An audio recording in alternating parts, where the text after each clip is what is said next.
PTSD stands for post-traumatic disorder. Regardless of whether you agree with that title, that's what other people have called it. That's what it's called. Basically, what happens is that as animals, that you can either be a predator or prey. So imagine a lion and a gazelle. A lion, as the predator, has a fear. His only fear is that he's going to starve to death. Driven by that fear, he gets himself into a situation where he sees a gazelle across the plain and he's worried that he's going to starve to death. So he gets ready to run after the gazelle to grab it so he can eat, so he won't die. Okay. Now, in that state where he needs to make sure that he doesn't die, what happens is his amygdala gets triggered and he goes into what is essentially, we know, as a fight, flight, or freeze response.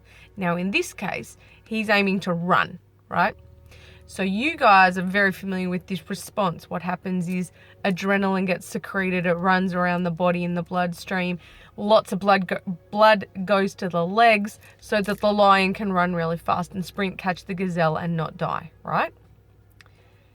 If you are a prey animal, the gazelle, and you see the lion eyeing you off, your fear as the gazelle is that you're going to die because you're going to get eaten. So what happens? We have a fight, flight, freeze response, right? Exactly the same response. Adrenaline gets secreted. It runs through the body in the bloodstream. Blood goes to the legs, the muscles in the legs to pump it so that gazelle can run and not get eaten. Now, humans are both predator and prey. So we are inherently very much tied to this fight-flight response, this amygdala trigger that happens in a second where you think you're under threat, right? Some of you guys probably know all this.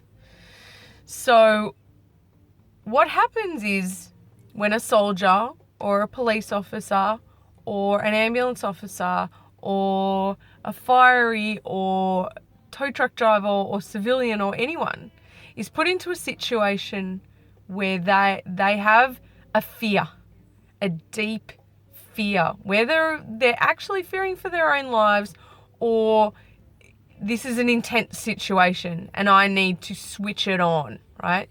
That same response gets triggered, that amygdala response, that fight-flight response. Now, we're not chasing after gazelle and we're not running from lions.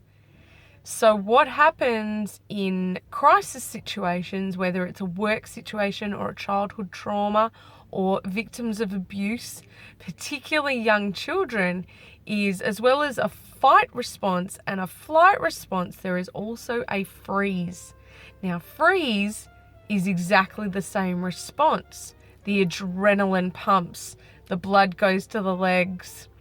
But if you're an infant in an abuse situation, or you're someone who's paid to be in that situation and you can't run, you can't flee the danger because it's your job to be there, we take option 3, which is freeze. It feels exactly the same, physiologically it is exactly the same, but there is no outlet.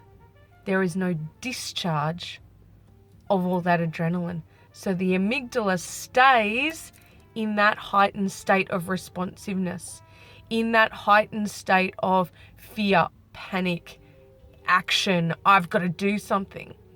Because there's no discharge, because we're not running for our lives and we're not chasing down our food in that situation, we actually have to be quite measured. So for the purposes of workplaces, we suppress that.